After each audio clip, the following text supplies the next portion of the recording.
Good morning family, कैसे हैं आप सब लोग। आई होप आप लोग सब बहुत अच्छे होंगे, अपने अपने घरों में सेफ़ होंगे।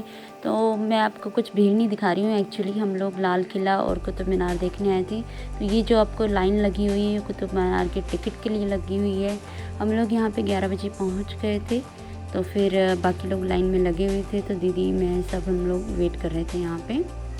आप देख सकते हैं हम लोग गप्स पे इधर उधर की चुगलियाँ भी कर रहे थे कि कौन कितना ठंडा मौसम था तो कौन कैसे कपड़े पहन कर आया है, तो ये भी देख रहे थे। तो अब गेट से हमने एंट्री की और सामने इमारतें रखी हुई थी जो हमारी ऐतिहासिक धरोहर है। और यहाँ पे लिखा हुआ था कि कुतुब मीनार है, उसका इतिहास लिखा हुआ था। खूब अच्छा सा गार्डन था, बहुत प्यारा गार्डन था, सामने इतना बड़ा कुतुब मीनार। क्या आप जानते हैं दोस्तों कि कुतुब मीनार जो है विश्व की सबसे बड़ी मीनार है, जो कि ईंटों से बनाई हुई है, बलुए से मिलकर बनाई हुई है। और ये देखिए, ये सारे इतने बड़े बड़े पत्थर उस टाइम के जो सिटिंग के लिए यूज़ किया जाता है, उनको भी ऐसे ही रखा गया है।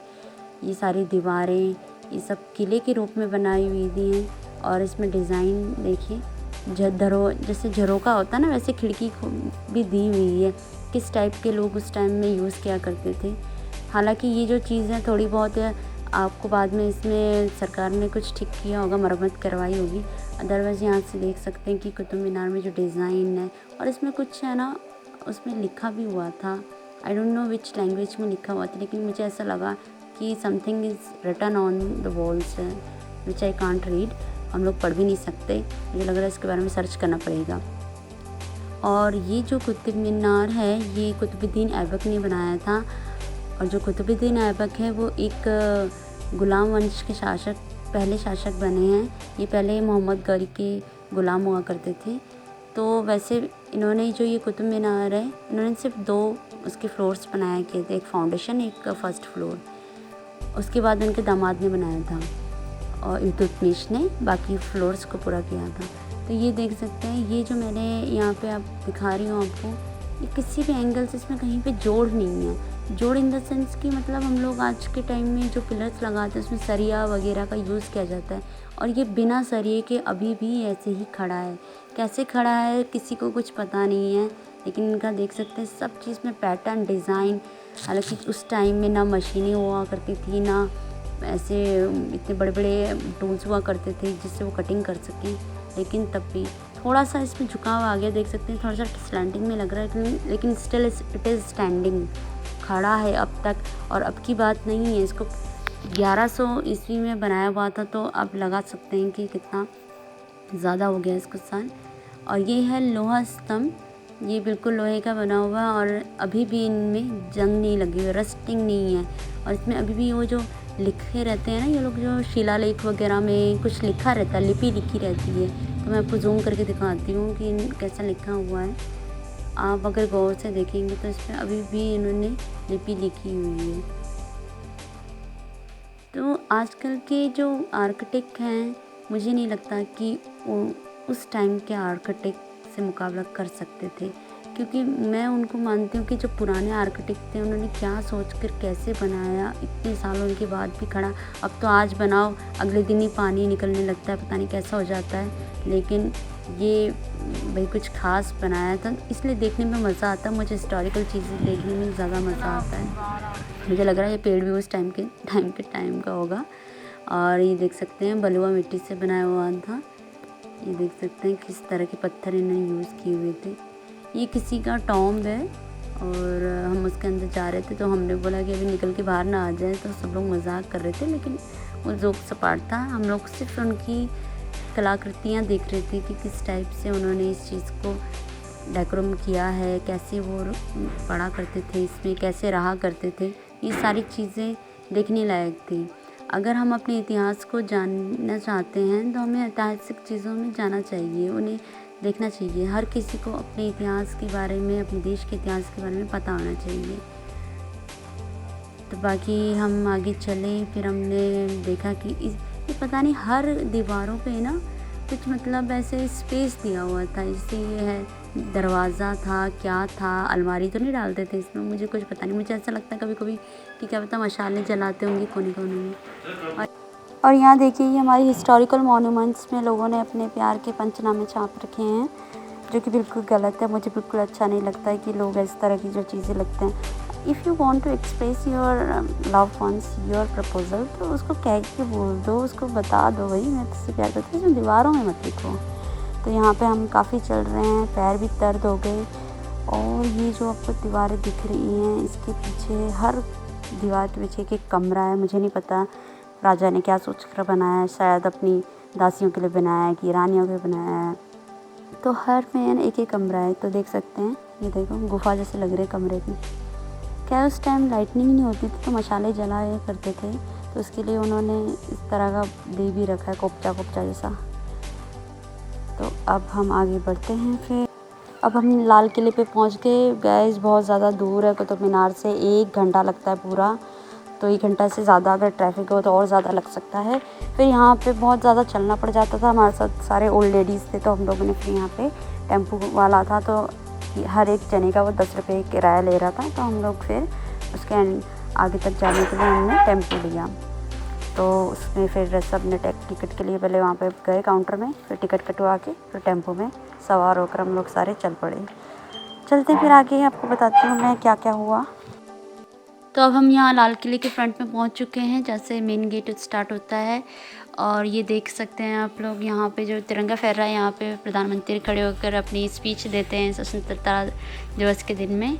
और सभी लोग अब मेन गेट की तरफ जाने लगे हैं।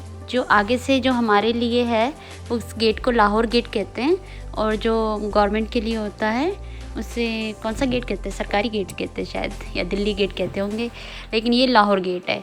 तो ये जितना भी पूरा लाल किला है ये पूरा रेड कलर का है, इसलिए रेड फोर्ट भी कहते हैं इसे। और ये लाल पत्थर से बनाया गया है, मुझे ऐसा लगता है, जहाँ तक मेरी नॉलेज में है, ये राजस्थान में मिलता है ये पत्थर, और वहाँ से ला ला कर इसको बनाया गया है। और सभी लोग यहाँ पे अभी खड़े होकर फ़ोटो खिंचा रहे थे, अपनी इंस्टाग्राम में डालना होगा सबको। खैर मैंने नहीं खिंचाई, अफसोस है मुझे। तो अब हम आगे बढ़ते रहे अब देखने के लिए कि आगे आगे और क्या क्या है। एक्चुअली मुझे ज्वेलरीज़ का मतलब शॉपिंग करने का शौक़ है, और मैं फिर इस दुकानों में लग गई कि क्या क्या मिल रहा था। तो काफ़ी सारी एंटिक चीज़ें थी, पूजा का सामान वगैरह, और काफ़ी रिजनेबल प्राइस में मिल रहा था। यहाँ पे देखिए रेट भी लिखे हुए हैं, 300 रुपीज़ में शॉल, कोई 500 रुपीज़ में। दीज आर तो 500 रुपीज़ शॉल, बहुत ज़्यादा अच्छा लग रहा था। ये लकड़ी का बना हुआ था, और मैं तो देखती रही सारे सामान को। मैंने काफ़ी हद तक शॉपिंग भी की, ज्वेलरीज़ की क्योंकि मुझे ज्वेलरीज़ का एंटिक कलेक्शन करना अच्छा लगता है। और यहाँ पे मैंने पर्स लिए थे, डब्बियाँ ली थी। और ये जो आपको पर्स दिख रहा है ना गाइस, ये अमेज़ॉन में बहुत महंगे मिलेंगे, लेकिन यहाँ पे 500-300 के लिए मिल रहे थे। छोटा वाला 3, बड़ा वाला 5। और ये सारे जितने भी थे ये सब 100-100 रुपये के थे। बैंगल्स चाहे आप जो भी ले लो, सारा 100 रुपये का माल था। और बड़े बड़े जो होते हैं फिर उनकी मतलब हैवी के हिसाब से उनके रेट भी फिर हैवी हो जाएंगे। और आगे जाके मैंने यहाँ पे बैग्स वगैरह की भी शॉपिंग की थी। कोई 200 का था, कोई 250 का था, लेकिन काफ़ी अच्छा लग रहा था, कलेक्शन काफ़ी ज़्यादा अच्छा था। ये सारे मैं देखती जाने लगी, और मुझे यहाँ से बैंगल्स भी लिए, बुआ जी ने बहुत कुछ लिया। अब आता है यहाँ पे नौबत खाना। तो इस नौबत खाने के अंदर इतनी सुंदर नक्काशियाँ की गई हैं, मतलब उस टाइम के ज़माने की नक्काशियाँ अभी भी ज़िंदा हैं, यानी हम लोग देख सकते हैं उनकी आर्ट अभी तक हमारे सामने लिखी हुई है, बनी हुई है, तो देखकर अच्छा लगता है। और ये जो सामने से वाइट कलर का आपको दिखा रही हूँ, ये है peacock throne, was looted by Nadir Shah. और पीकॉक थ्रोन तो नहीं है, लेकिन उसकी वहाँ पे जो पदवी थी वो रखी हुई थी। और आगे हम चलते रहे, और उसके बाद आ गया है, हाँ मैं पास से आपको दिखाने के लिए रुक गई थी एक्चुअली। ये देखिए, ये सारा वो है पीकॉक थ्रोन है, जो दूर से ऐसे दिखता है। हम पास से इसको देख नहीं सकते थे क्योंकि कंस्ट्रक्शन का काम चल रहा था, तो मैंने इसे जूम करके आपको दिखा दिया। उसके बाद आता है इसी के पीकॉक थ्रोन के आगे आगे हम चलते रहे। तो आगे जाने के बाद यहाँ पे ये पूरा है नहरे बहिश्त, हाँ नहरे बहिश्त है, जिसको कहते हैं कि स्वर्ग से पहली जलधारा या स्वर्ग से आता हुआ पानी। तो ये सारा यमुना नदी के किनारे पे बना हुआ है ये रेड फोर्ट। तो यहाँ से जो नदी पानी आता था वो सारा यहाँ पे आएगा। तो यहाँ से देखिए इन्होंने बिल्कुल पानी के लिए वो रास्ते बना रखे हैं। और मैं आपको दिखाऊँ, ये नक्काशियाँ देखिए, गौर से देखिए इन नक्काशियों को, मैं ऊपर नहीं गई क्योंकि कुछ काम चल रहा था उस वक्त। और यहाँ पे लोग पढ़ने भी लग रहे हैं उसके साथ में। यह है रंग महल, यानी नहर बशीस्त के बाद है रंग महल, जिसमें राजा महाराजाओं अपनी करते होंगे कुछ कार्य, पता नहीं क्या करते थे, पर नाम उसका रंग महल है। यहाँ पे शायद नाच गाना करते होंगे। और ये आगे आगे चलते रहे तो वहाँ पे वो मस्जिद भी था। और ये इनका आ गया है दीवाने खास। नीचे से गुफा जैसे दिख रहा है, तो कहते हैं कि इसमें से राजा की एंट्री हुआ करती थी। वो महल, दीज आर द खास महल, शायद खास लोगों के लिए बनाया होगा उस टाइम पे।